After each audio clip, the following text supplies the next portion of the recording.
Abra comigo na segunda carta de Paulo aos Coríntios, no capítulo 10.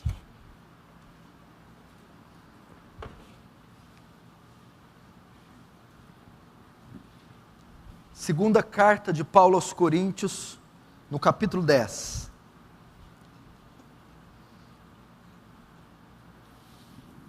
Verso 4 diz assim,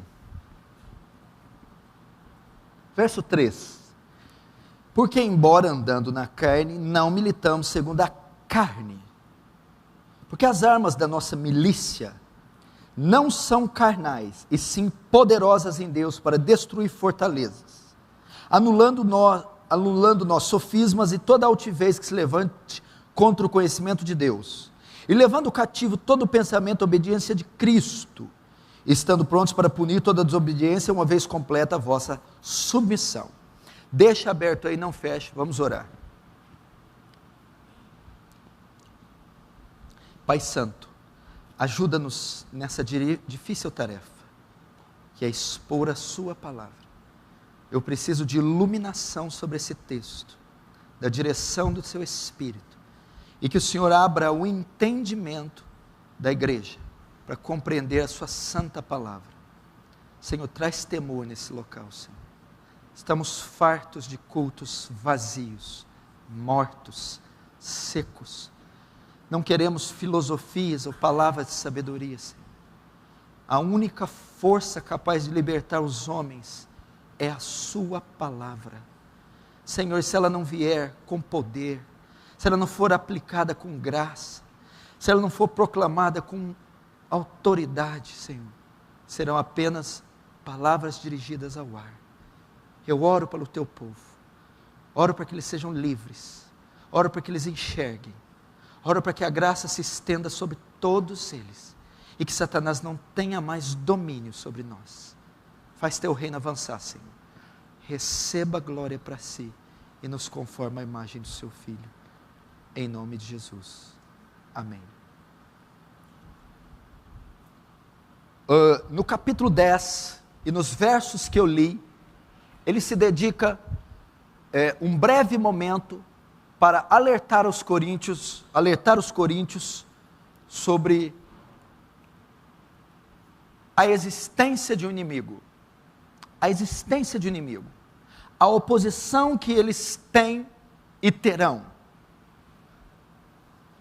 E ele vai tratar aqui de uma guerra espiritual, de uma guerra que é travado, que os cristãos travam em âmbito, em campo, em terreno, em território espiritual. E a verdade que Paulo está dizendo aqui, que é uma verdade que nós temos que conceber, é que Satanás existe. Satanás existe. Os demônios existem. E eles operam em um reino da mentira. Nós não podemos ignorá-lo. Paulo vai dizer, não ignoramos os seus ardis. Paulo diz para não ignorar ele, para não relativizar a existência dele. Nós temos um inimigo real. Você tem um inimigo real. Satanás, assim como Deus, como o mundo quer propagar, não são divindades abstratas, não são forças impessoais, energias impessoais. Satanás é uma pessoa, Satanás é um indivíduo, Satanás é um ser inteligente, maligno. A Bíblia chama ele de diabo, caluniador. A Bíblia chama ele de Satanás, acusador. A Bíblia chama ele de antiga serpente. A Bíblia chama ele de dragão. A Bíblia chama ele de tentador. Ele é o tentador. A Bíblia diz que chama ele também de acusador dos nossos irmãos. Ele é o acusador, ele é o tentador, ele é o adversário. A Bíblia o demonstra como Deus desse século. A Bíblia chama ele de Abadão e Apolion, o destruidor. A Bíblia faz menção de Satanás como entidade pessoal, como indivíduo, portador de inteligência, de caráter. Apesar de maligno, possui caráter, possui pensamentos, sentimentos e possui vontade. O diabo existe. O diabo é real. Você precisa entender. Nós andamos na igreja brasileira por dois extremos. O primeiro momento, década de 80 e 90, o advento da batalha espiritual. Tudo era diabo. Tudo se considerava diabo. Uma dor de barriga, um pneu furado. Via-se demônio em tudo e as mais diversas formas de combatê-lo. Agora nós estamos chegando a uma era mais acadêmica da igreja, mais teológica, onde o diabo foi esquecido.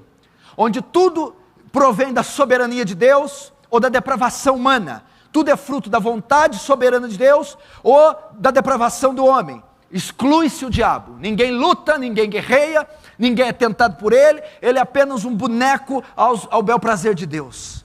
Ambos estão errados. Nem ele está em todo lugar e nem ele deixa de estar em algum lugar. Ele é real. E quando Paulo vai começar aqui a dizer, porque as armas da nossa milícia, Paulo usa o termo milícia. Essa palavra milícia no grego é estrateia. É daí que vem a palavra estratégia. Milícia quer dizer guerra, combate, batalha. Então Paulo vai declarar para os coríntios, quando ele está dizendo as armas da nossa milícia, ele está dando a entender para os coríntios, vejam só, vocês estão sob uma guerra. Vocês estão em guerra. Nós travamos um combate, nós travamos uma batalha, e a nossa batalha é contra o príncipe desse mundo. O termo grego, ele tem uma amplitude ainda mais definida, fala de campanha militar. As armas da nossa campanha militar, é como se tivesse dois exércitos inimigos, estrategicamente se enfrentando. Então eles estão em uma constante campanha militar. Lembra dos Estados Unidos na Guerra do Golfo, quantos anos? Na Guerra do Vietnã, anos e anos, lançando ofensivas um ao outro. E ela teve um fim. A nossa campanha militar se inicia no ato da conversão, e ela dar-se-á até a vinda de Cristo, findará com a nossa glorificação, ou seja, Coríntios, vocês estão em uma constante campanha militar, vocês estão sob um constante combate, uma constante guerra, vocês estão sob um constante confronto. Contra quem? Quando ele vai falar, embora vivendo na carne, não militamos segundo a carne, ele vai dizer que em campo espiritual é exatamente contra Satanás, o adversário de Deus e dos homens. A nossa luta é contra ele. Então, ignorar a luta é idiotice. Desprezar o oponente não é inteligente. Você precisa estar. Agora vamos pensar, qual é a postura de alguém que sabe que está sob uma campanha militar?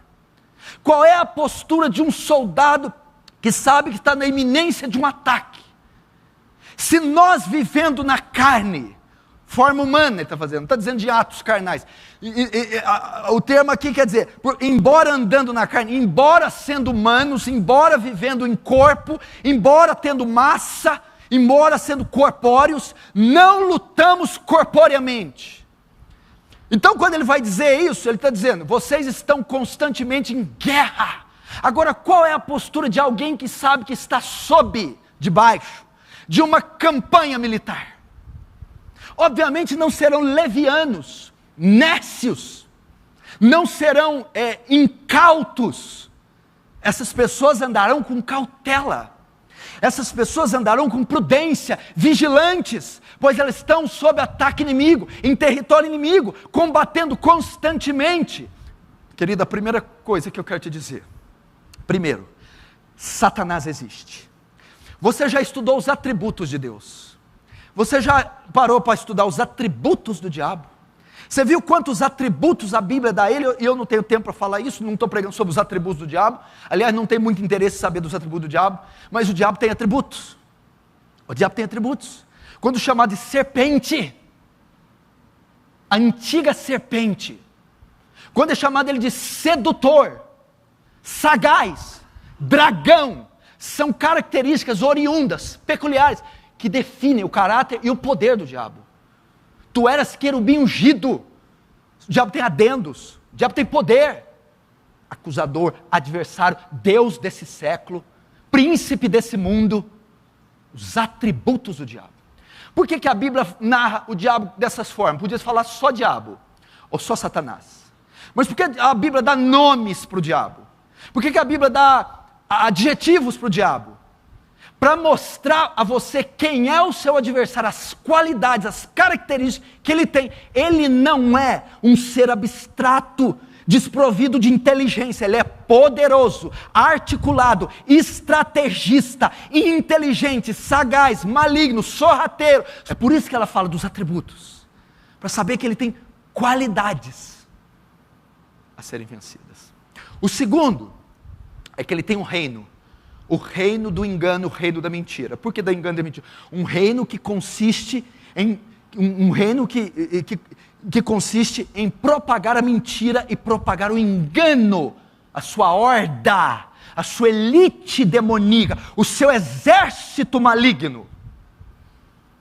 Terceira verdade é que, uma vez que existe o chefão, o diabo, e seu exército, existe uma guerra. Existe uma guerra, e essa guerra é contra quem? Foi permitido ao dragão que tentasse quem? Que ferisse quem? Que oprimisse quem? Os santos. É contra tudo que se chama ou se parece com Deus. É contra vocês. E o termo grego aqui é campanha militar. O que diz? Querido, a partir do dia, vamos dar um exemplo, tem uma guerra, vai ter uma guerra aqui na América do Sul. Começa a guerra, o pontapé inicial é dado e você é chamado para a guerra, te dão um míssil, te dão um fuzil, você vai para a guerra e só volta de lá quando terminar a guerra. No dia da sua conversão, o fuzil foi te dado, a espada foi te dada, e você está em constante guerra. Estamos sob uma campanha militar. Ou levante a mão aqui, quem que ficou um dia sem ser tentado? Quem ficou um dia sem receber um dardo, uma seta, uma sedução? Quem teve uma semana de folga, de descanso, desde que veio a Cristo? Nenhuma. E você nunca vai ter. Então estamos sob uma campanha. Logo nós temos a quarta ideia, aponta-se para a quarta. Como é a vida de alguém que tem consciência que está numa campanha? Como era a rotina dos soldados americanos lá no Oriente Médio? Como era a rotina dos soldados que estavam no Vietnã? Como é a rotina das pessoas que estão em guerra? Como que é? Não há tempo para o lazer, não há tempo para borrachice, pavoice, chocarrice. Elas viviam em constante alerta, vigilantes. Elas estavam apercebidas, estavam num combate ferrenho. Logo, para nós sermos vitoriosos, você precisa entender que você está sob uma campanha militar. Você está debaixo do ataque de um inimigo incansável, astuto, inteligente. David Wilkerson usa um termo interessante quando ele diz que o diabo vem atacar. Ele orquestra um plano para te derrubar. O diabo fica o tempo todo orquestrando, engendrando, ele fica criando ciladas, ele fica criando alternativas para derrubar você. Então, você precisa mudar a sua postura. Você está sob uma campanha militar, mísseis a toda hora sendo desferidos contra você, golpes, setas, dardos, seduções, engano, laço, armadilhas, para você cair. Agora, tem um passo à frente, tem vantagem, aquele que tem na mente que está sob essa campanha. Evidentemente que um soldado leviano, nécio, despreparado, vai ser uma presa fácil. Um soldado que baixar a guarda, um soldado que não tiver em mãos munição, água, que não tiver a proteção adequada, um soldado que não estiver vigilante, ele vai ser abatido, ele vai ser facilmente interceptado, morto. Ele não causará dificuldade para o seu oponente. Agora um soldado, um pelotão, uma milícia, que estiver vigilante, preparada, armada até os dentes, não será pega de surpresa, está pronta para o ataque e o contra-ataque. A igreja precisa acordar. Vede prudentemente como andeis, não como a nécios, mas como a sábios, remindo os tempos, porque os dias são maus. Paulo está dizendo a mesma coisa. Vede como vocês estão andando com prudência, cautelosos, cuidadosos, vigilantes. Vocês estão andando como nécios. O que é o nécio? É o tolo, o insensato, o incoerente, o lerdo. Ou como a sábios. E como que o sábio remindo os tempos, porque os dias são maus. O que é remir o tempo? Aproveitando as oportunidades, fazendo uso das oportunidades, fazendo uso do corpo, fazendo uso do talento, fazendo uso dos dons, vigilando, santificando, orando, aproveitando as oportunidades. Por quê? Porque os dias são maus. Os dias são maus, os dias são pequenos, os dias são finitos, a morte nos espera, Satanás é o príncipe desse mundo, acautelai-vos. É por isso que diz, vocês estão andando, a figura de linguagem é assim, vocês estão andando num campo minado, então vigiem, cada passo em falso é fatal, cada passo é um escorregão para um abismo. Vede como prudentemente andei, cuidado com as decisões, com as atitudes, cuidado por onde ando, porque vocês estão em campo minado, sob território inimigo, e toda vigilância é necessária. Gente, a igreja está perdendo a batalha porque ela é lerda, ela é sonolenta, ela é tecnológica, ela gasta tempo demais. Um soldado de milícia, por exemplo, jogando videogame, não tem cabimento, é insano. A igreja muitas vezes perde de vista a realidade da guerra. Eu não estou dizendo que não podemos divertir, ter horas de lazer, eu não estou dizendo isso. Eu estou dizendo quando a vida só consiste nisso, quando não se vigia, quando não se combate, quando não prevê o passo do inimigo, não antecipa o passo do inimigo. Estamos sob campanha militar, sob uma campanha poderosa. E a Bíblia diz que as armas da nossa milícia não são carnais, não são humanas. Nessa batalha, presta atenção, nessa batalha que travamos, as nossas armas não podem ser humanas. As nossas armas não podem ser humanas. Que é isso? Habilidade, inteligência, estratégia humana, filosofia, ponto de vista, argumento, força do braço, tecnologia. Está dizendo, as armas da nossa milícia não podem ser humanas. Não podem ser inteligência, não pode ser pensamentos, não pode ser sabedoria humana, habilidade, não podem ser. Mas por que não podem ser humanas? O texto vai, para destruir fortalezas. A figura de linguagem aqui é de um edifício construído por pedras. Na antiga Grécia, na Roma, essa linguagem era facilmente conhecida pelos leitores. Você está vendo aqui, para nós seria castelo, aqueles castelos ingleses, uma fortaleza inexpugnável, inconquistável. O que Paulo está dizendo assim, as armas da nossa milícia não são humanas, nossas armas não podem ser naturais. Quando ele diz naturais, o que seriam isso? Não pode ser inteligência humana, não pode ser ideologia humana, não pode ser estratégia humana, nem as nossas habilidades. Por quê? Porque elas não são páreas para fortaleza. É como você atirar com flecha numa muralha de granito. É como você ir com uma espada tentando derrubar um castelo. Paulo está dando essa ideia. As armas de vocês, as suas habilidades, a sua força humana não é párea para o inimigo. Não faz frente contra a fortaleza que vem contra você. Essa é a ideia. É alguém querer derrubar a muralha da China no braço. É alguém querer explodir um prédio com um traque. É alguém querer derrubar um castelo com uma flecha de madeira. Por que não podem ser humanas? Porque elas não são páreas para uma enorme fortaleza. Por isso que todas as vezes que você tenta vencer uma luta espiritual de forma natural, carnal, você não tem sucesso. Não adianta o telefonema, não adianta o e-mail, não adianta o fax, não adianta gritar, não adianta bater, não adianta espancar, não adianta torcer, não adianta comprar, não adianta vender, não adianta ligar, não adianta falsificar, não adianta tirar, não adianta xerocar, não adianta. Porque a nossa luta é contra aquilo que está por detrás.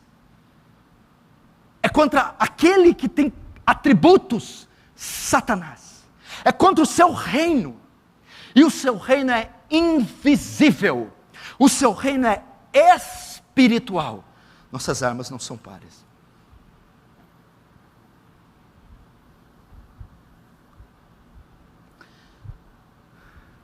Por que não são páreas? Não são páreas para destruir fortalezas. Agora, o que são essas fortalezas? O que são essas fortalezas? Ele usou esse termo, nossas armas, embora andando na carne, não lutamos segundo a carne, porque as armas da nossa milícia não são carnais, mas poderosas em Deus para destruir fortalezas. Então, o nosso combate é contra as fortalezas. O que são fortalezas? A explicação da palavra fortaleza está na continuação, anulando os sofismas e toda a altivez. Sofisma e altivez. Sofisma e altivez. A palavra grega aqui para sofisma é logismos. Logismos. Ou logismos. Fala de ideias, ideologias, filosofias. Fala de religiões, fala de seitas. Fala de crenças, teorias, ideia. Logismos, é da onde vem a palavra logismo. A palavra logismo significa um argumento falso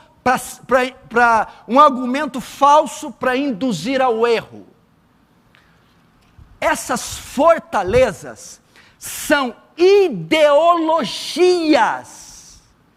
crenças, filosofias, religiões.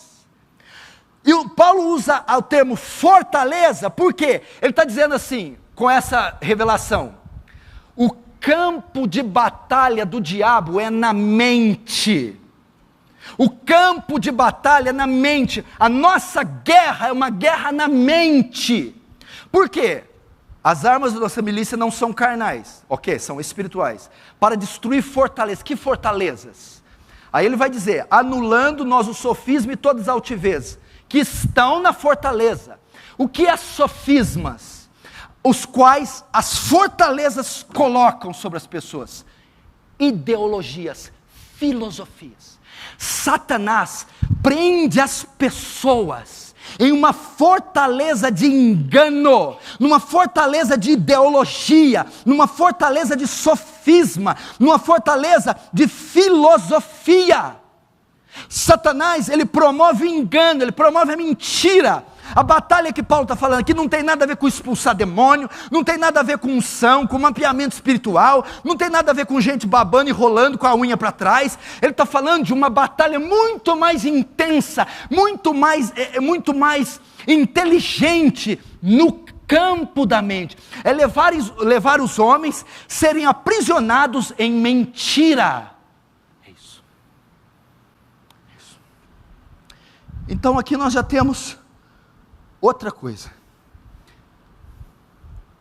que toda filosofia, ideologia, que toda a crença, que toda os ismos, islamismo, mormonismo, todo espiritismo, são fortalezas de ideologias nas quais Satanás aprisiona os homens. Por isso que você vê a dificuldade de você convencer pecadores. O termo que Paulo usa para esse engano é simplesmente um castelo, de um forte, de uma fortaleza. Satanás consegue insuflar tamanho engano, de forma a ser comparado com um castelo. Você imagina para tirar essas pessoas daí. Essa verdadeira guerra, esse é o verdadeiro ataque do diabo contra a verdade. Ideologias. Agora veja só, verso 5. E toda altivez que se levanta contra o conhecimento de Deus. Agora ele está dando aqui o alvo da ideologia. O alvo. Onde a ideologia quer acertar. Presta atenção, Paulo sabe o que está escrevendo. As nossas armas não são naturais, são espirituais. Para destruir fortalezas, ok? O que são fortalezas? Ideologias, nas quais o diabo prende. E nós estamos aqui para destruir elas. E toda altivez que se levante contra o conhecimento de Deus. Ideologias que rejeitam a verdade da Escritura, que rejeitam a verdade de Deus. Então toda falsa religião, toda corrente filosófica, toda ideologia que descarta a verdade bíblica, rejeita a verdade divina, que rejeita a existência de Deus, está dentro da fortaleza. Está dentro do que Paulo está falando. E você vai entender onde eu quero chegar.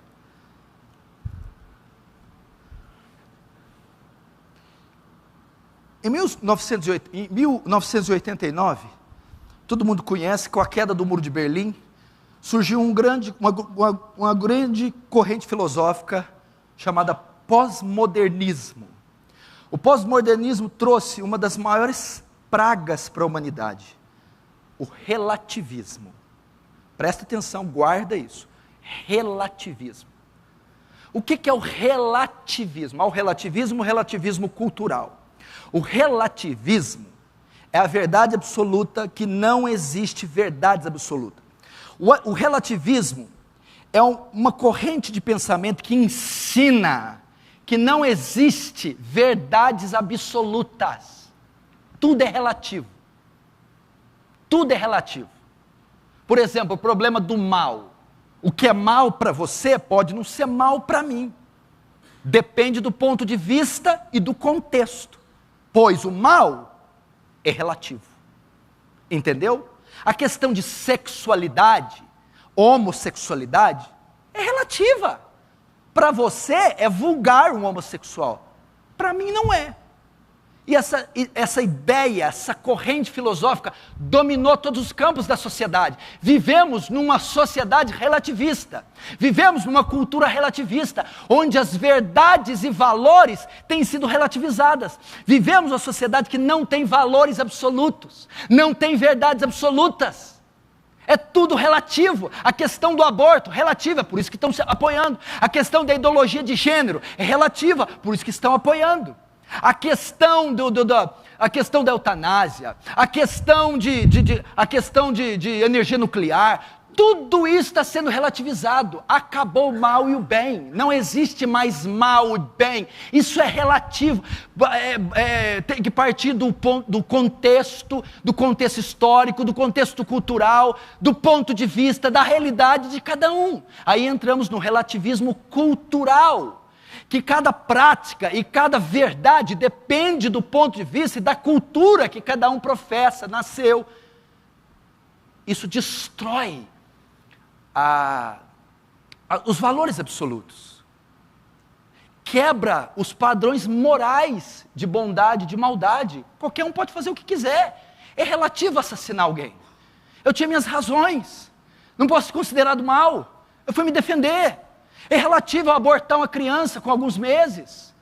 Eu tenho que pensar em mim. Para vocês é um crime. Para mim é uma libertação. Então, relativismo. A crença que ensina que não há verdades absolutas. Valores absolutos. Logo, isso tira qualquer verdade, qualquer valor.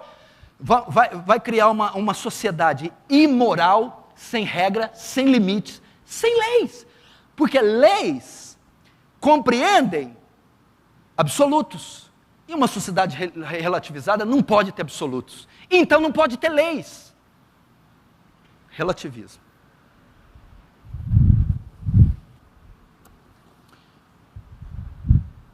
Agora o que eu queria percebido?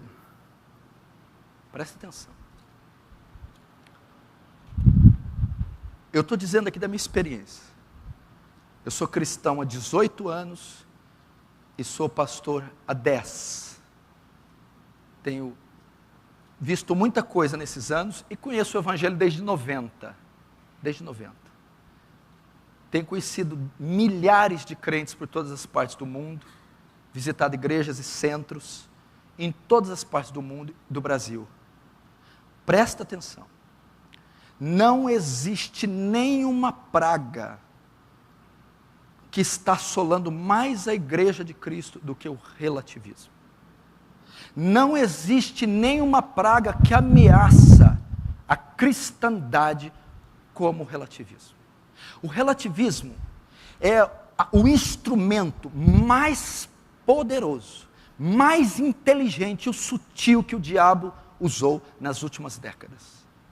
Porque o relativismo não tem nome, o relativismo não tem forma, o relativismo não tem cor, o relativismo não tem som, o relativismo é abstrato, que se transforma em substância. O relativismo. Como o relativismo entrou? Porque ele entra, presta atenção, ele está em todos os campos da sociedade. A sociedade é uma sociedade relativizada, uma sociedade nos continentes, sem valores e verdades absolutas. Não existe mais. Mas está entrando na igreja. Como? Nós sabemos que nós somos um povo de valores absolutos. Nós somos um povo de verdades absolutas. Nós temos um único Deus, uma verdade absoluta, um Deus absoluto, um evangelho absoluto. Não existe nada relativo na Bíblia.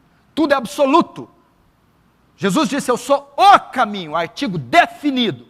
Se ele tivesse falado, eu sou um caminho, artigo indefinido, podia ter outros caminhos. Quando ele fala, eu sou o caminho, é uma verdade absoluta. Só Jesus é a verdade. Está aí. E nós estamos com um livro cheio de valores e verdades absolutas. Mas o relativismo está entrando de uma forma tão inteligente, José, que ele está fazendo assim. Ele não está fazendo você deixar de acreditar em nada, que isso seria ateísmo. Isso não é muito lucrativo para o diabo. Fazer crentes ateus, convencê-los que Deus não existe, é muito difícil. Então ele não faz com que nós deixemos de acreditar em algo. Não faz. O relativismo faz com que acreditamos em algo distorcidamente, pela metade. Como que é isso? Eu não deixei de acreditar em pecado. Eu só estou mudando o meu conceito de pecado. Eu não estou deixando de acreditar em oração. Eu só estou mudando o meu conceito de oração. Oração, para você, é assim. Para mim, não. É de outro jeito. Porque esse negócio de oração é relativo. Eu vou relativizar a oração. Eu vou relativizar o culto. Não, nós aqui não deixamos de fazer culto. Mas nós não fazemos culto segundo o que o senhor pensa. Nossa maneira de cultuar é diferente. Por quê? É relativo. Crer a fé. Nós cremos, nós temos fé. Temos profissão de fé, temos confissão de fé. Nós exercemos a nossa fé, mas não exercemos da maneira que o senhor pensa, ou que o outro entende. Exercemos a fé da nossa maneira. Porque esse negócio de fé é relativo. Soteriologia. Agora, o diabo também sabe, ele é inteligente. Agora, onde ele vai convergir a sua força? Relativizando o pecado. Existem pouquíssimas religiões no planeta que não mencionam o pecado. Todas mencionam. As heresias, as seitas. Mas o diabo está relativizando a força, a violência, a pecaminosidade do pecado. Então, como é que ele destrói a igreja? Olha como é que o relativismo destrói. Nós passamos a ter uma multidão de crentes na mesma igreja, pensando todo mundo de forma diferente. Ninguém na igreja com verdades absolutas. Eu tenho a minha interpretação desse texto, eu tenho outra, e eu tenho outra. Eu tenho a maneira de ver a minha doutrina, eu tenho outra, e eu tenho outra. Eu lido com o pecado de uma maneira, eu com outra, eu com outra. Nós temos uma igreja inteira relativizada, sem valores absolutos. Sem valores absolutos. Sem verdades absolutas. O conceito de pecado é uno. É um só e absoluto. Não podemos relativizar, mas estamos relativizando. O conceito de tentação, o conceito de arrependimento. Qual a última vez você chorou pelo pecado? Bateu no peito? Sentiu agonia? Vísceras? Não, esse negócio de víscera, de chorar para pecado, é um conceito seu. O conceito meu está no campo da minha mente. Eu já arrependi. Comecei a relativizar isso. Logo começamos a ter uma vida cristã atrofiada, morta, parada, seca. O relativismo está entrando. O relativismo não está tirando ninguém da igreja. O relativismo não está fazendo ninguém deixar de crer na Bíblia. Não está fazendo ninguém deixar de crer em Deus. Ele só está distorcendo a verdade. Agora vamos lá. O que é o relativismo? O relativismo é uma ideologia. O relativismo é uma filosofia. O relativismo é uma crença. E da onde a Bíblia revela aqui que nascem, onde é o nascedouro das ideologias, onde é o nascedouro das crenças, onde é o nascedouro das filosofias, vem de Satanás. É o diabo, e o diabo está querendo prender a igreja nessa fortaleza, nesse forte, está querendo prender os crentes nesse castelo nesse castelo de relativismo. E aonde que se dá essa batalha? Queridos, sem que você perceba, sutilmente na sua mente, o diabo está insuflando, o diabo está enviando setas na sua mente, distorcendo, pervertendo seus pensamentos a respeito dos conceitos absolutos da palavra. Você não precisa sair da igreja, não precisa ir para uma boate, não precisa usar droga. Quem te disse? É na própria igreja, é no próprio culto, é na própria vida cristã. Ele quer aprisionar você em uma ideologia.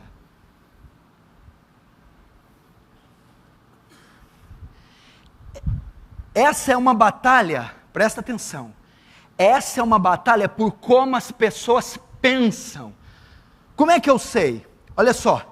E levando cativo todo o pensamento à obediência de Cristo. O que tem a ver isso? Ele está falando a forma de destruir eles, as fortalezas. Ele fala que a arma não é espiritual, fala da milícia, E essas armas são para esmagar fortalezas e para levar todo o pensamento. Mas por que pensamento? Porque é no pensamento, é na mente que se instalou a fortaleza. É onde Satanás combate, é na mente. É para levar o pensamento cativo, porque o pensamento está onde? Ele tá em duas prisões, ou na do diabo ou na de Cristo. Então, está dizendo, essas mentes gregas estão aprisionadas na ideologia platônica, aristotélica, filosófica, relativista, subjetivista.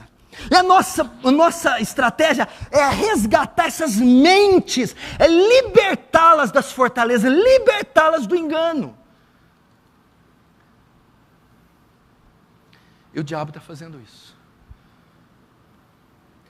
Está atuando na mente, colocando fortalezas. O que é isso? Ele está induzindo as pessoas em como elas devem pensar. Ele está inflamando elas de ideologias. Porque o mundo está perdido, não está? Tá. O mundo inteiro se prostitui? Não. O mundo inteiro usa droga? Não. O mundo inteiro é assassino? Não. O mundo inteiro é adulto? Não. são pequenas parcelas. Então a estratégia do diabo não é perverter moralmente o homem, porque isso o pecado se encarrega. O pecado de Adão inclina o homem já para o desvio moral. Então o propósito do diabo não é isso, o propósito do diabo é que elas continuem convivendo em sociedade harmonicamente, mas com mentes cativas a ideologias que se levantam contra o conselho de Deus, contra a verdade de Deus. É isso. Tudo que ele pode colocar em insuflar. Então tem islamismo, budismo, tem mormonismo, tem ateísmo. Então são prisões e são ideologias. O mormonismo, o islamismo, o ateísmo, a filosofia, elas são prisões onde o mundo inteiro está aprisionado. E quem está por trás desses desdobramentos filosóficos, religiosos, desses desdobramentos ideológicos? Satanás.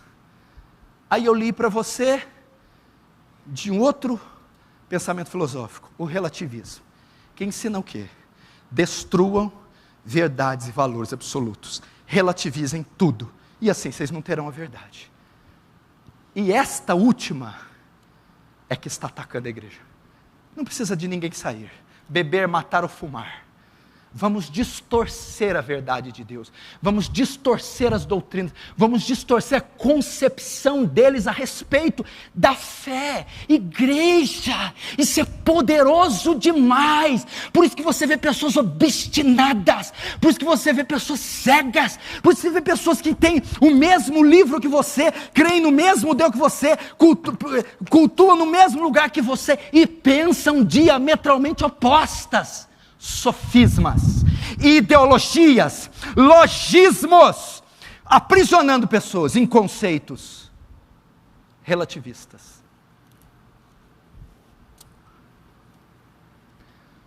Aprisiona pessoas assim. Essa é a luta. Não vai lutar com o diabo repreendendo, mandando amarrar, mandando sair. Não é assim que vence o diabo.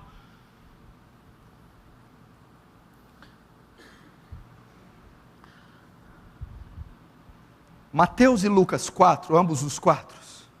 Mateus 4, Lucas 4. O diabo vai tentar alguém. Quem que ele vai tentar? Jesus. Ele tenta por 3 vezes. Se tu és o Filho de Deus, manda essa pedra transformar em pão e mate sua fome. Se tu és o Filho de Deus, atira-te daqui do pináculo para baixo, porque está escrito: darão ordem aos teus anjos. Se és o Filho de Deus, eis os reinos, tudo foi me dado, e eu te darei se prostrado me adorar. Aonde foi a batalha? Na mente. Lembra, quem foi tentado não foi o Deus Jesus, foi o homem. Deus é 100% homem, 100% Deus. As duas naturezas coexistem juntas, na mesma pessoa, sem se misturar. Isso é Jesus. Como é que você sabe que a parte divina não foi tentada? Porque Tiago diz que Deus não tenta ninguém e não pode ser tentado do mal. A parte divina não tem nada a ver. Ele tentou a parte humana de Jesus. Mas onde que entra a ideologia ali? Está vendo aqueles pães? Estou. Você não acha que seria uma excelente ideia, visto que você tem poder, transformá-las em pães? E matar sua fome? Um sofisma, uma ideologia. Mas nós temos o nuance dela mais claro na segunda tentação. Levou-lhe para o pináculo do templo e diz: atira-se daqui, porque está escrito. Usou o Salmo 91. Está escrito. Tem respaldo, tem prerrogativa. Que se você se atirar aqui, ele dará ordem aos teus anjos. Ele distorceu o Salmo 91, é isso que ele mais faz com o crente. Ele perverte a interpretação bíblica para que você tenha argumento para pecar. Você peca e ainda usa a Bíblia como argumento. Olha aqui, eu tenho base para a minha prática. É isso que o diabo estava lançando em Jesus. Faz isso que não vai ter problema, você tem base bíblica. Isso é uma ideologia, estava na mente, ele estava soprando, ele estava conflitando com Jesus na mente, a respeito de uma ideia, a respeito de um ponto de vista. Ele estava relativizando, ele estava humanizando, pluralizando, filosofando. Jesus, está entendendo? Olha só.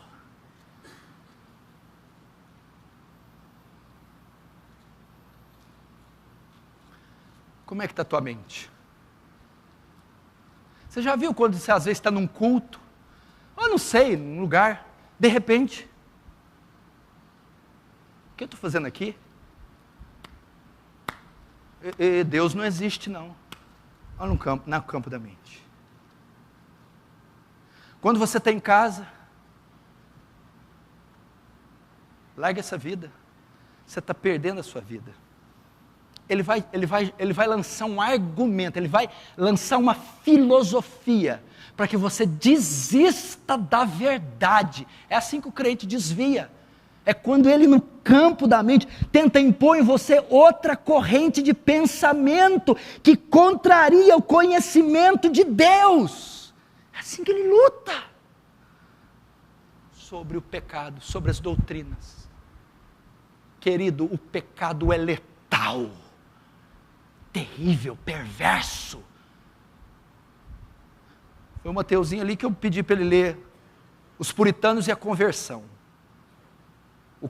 O livro, metade do livro, um dos puritanos que escreveu, dedica metade do livro para falar da malignidade, da pecaminosidade, da letalidade do pecado.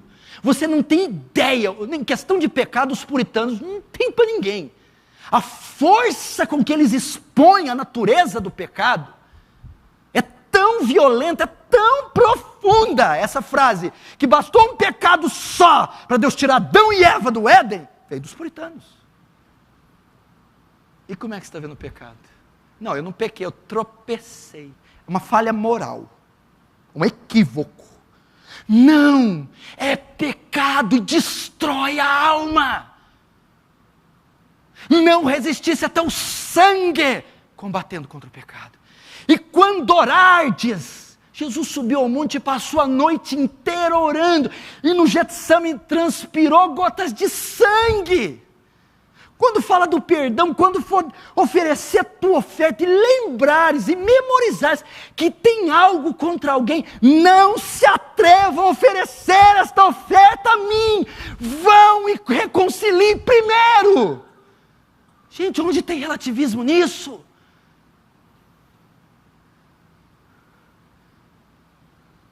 Onde tem?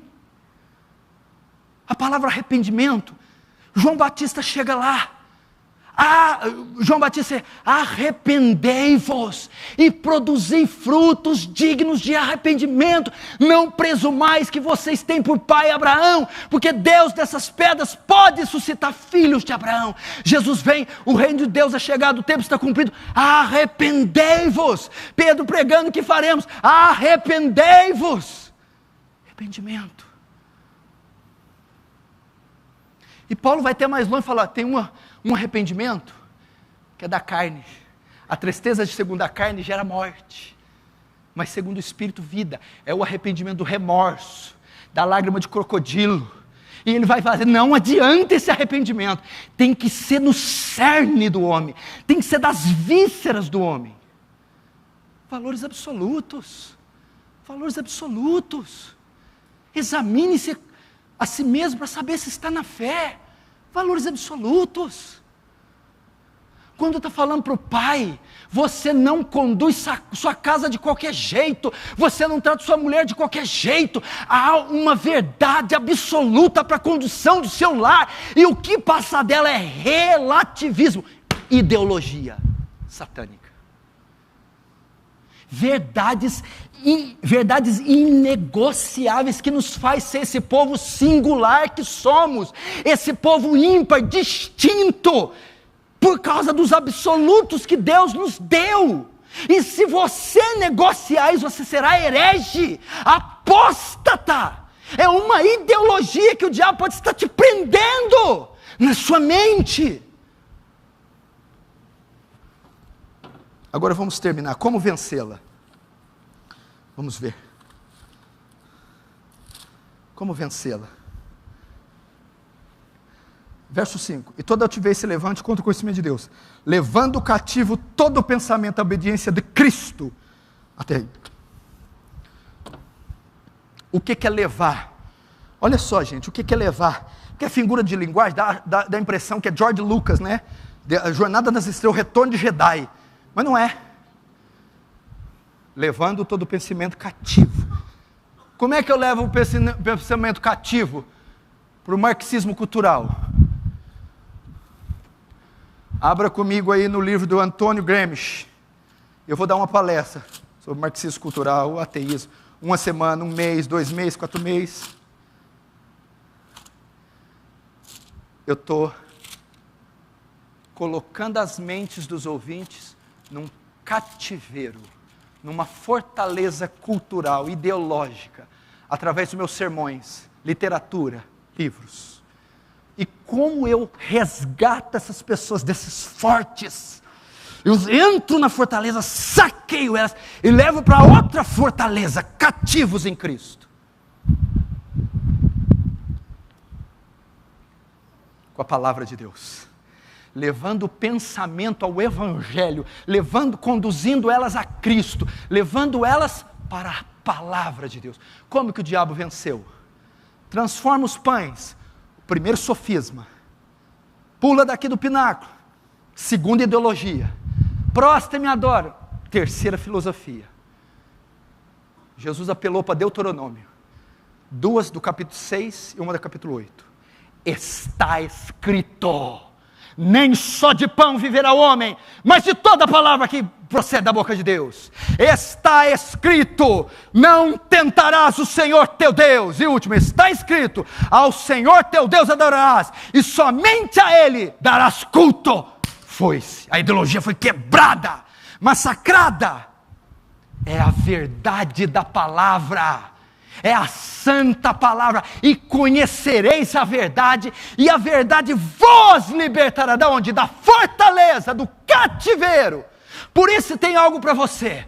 Se você tem sido seduzido por tais pensamentos, se você tem estado confuso, atormentado, é sinal que você não está se alimentando da palavra. É sinal que falta conteúdo bíblico em você. A única maneira de você vencer isso, querido, volte para as Escrituras, leia as Escrituras, medite nas Escrituras, venha aos cultos, mas quando vir, preste atenção na palavra, abra os ouvidos para a pregação, abra o coração para a pregação, leia literatura bíblica, literatura doutrinária, literatura cristã, veja pregações em vídeo, pregações em áudios. São essas verdades proferidas com o poder do Espírito Santo que vão libertar mentes do cativeiro. A palavra que Paulo dá aqui para os coríntios é assim, ó: destruindo, as armas da nossa milícia não são carnais, mas poderosas para destruir fortalezas. A palavra para destruir é esmagar. Já que a fortaleza requer um esforço descomunal, afinal de contas é um castelo. Logo, o ataque proferido tem que ser do mesma proporção. Então, as armas da nossa milícia não são carnais, mas poderosas em Deus para esmagar, triturar, rachar essas fortalezas. Quais são? Oração e jejum, santificação, e a principal delas, a espada do Espírito, que é a arma de combate da armadura, a proclamação da verdade, a meditação da verdade, a interpretação da verdade, a palavra de Deus. É a palavra de Deus. É aquela que destrói. Porque veja só, para você entender, todo ímpio, tem muito ímpio no mundo, tem mais ímpio ou mais justo? Mais ímpio? Amém? Tem mais ímpio, amém? Todo ímpio está sob uma ideologia, não está? Sim ou não? Está num cativeiro. E como que os ímpios são libertos? Como que os ímpios se convertem? Como que os ímpios são salvos? Como eles saem do cativeiro? Na pregação da palavra, do evangelho. É assim. Querido, eu quero alertar você.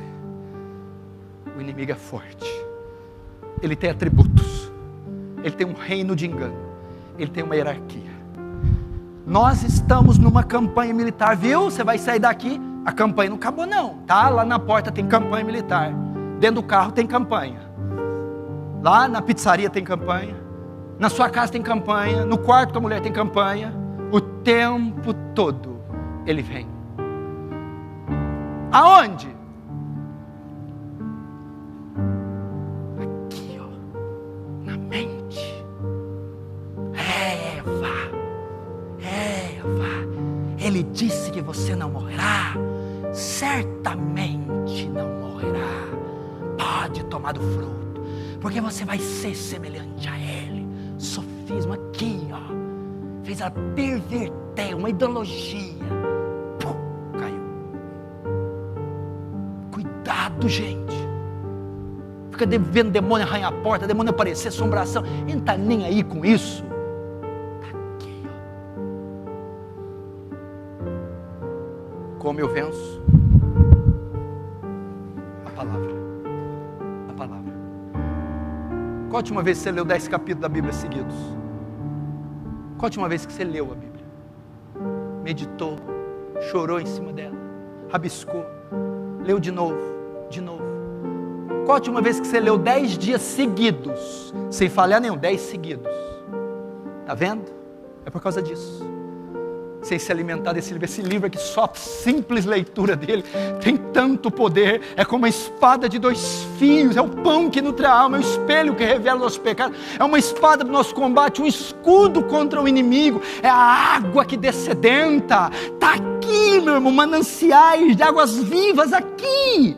Vai, esse livro, se debruce nesse livro. Se você comprar um livro entre os gigantes da terra, dos puritanos, J. Packer, eles estavam ensinando o puritano, pregando, e dizia assim: Senhor, Senhor, o que quer que faça, queime as nossas casas, mata nossos filhos, toma nossas esposas, mas não nos tira a Bíblia, não nos tira a Bíblia. Esse é o amor que os puritanos tinham na Bíblia. Se você tiver, não há sofisma. Eu vi um autor dizendo que ela é uma bigorna. A Bíblia é uma bigorna que despedaça muitos aços. Ela é invencível. Ela é invencível. Ela tem um poder libertador. Senão, os ismos vão continuar te pegando. Vamos fechar nossos olhos.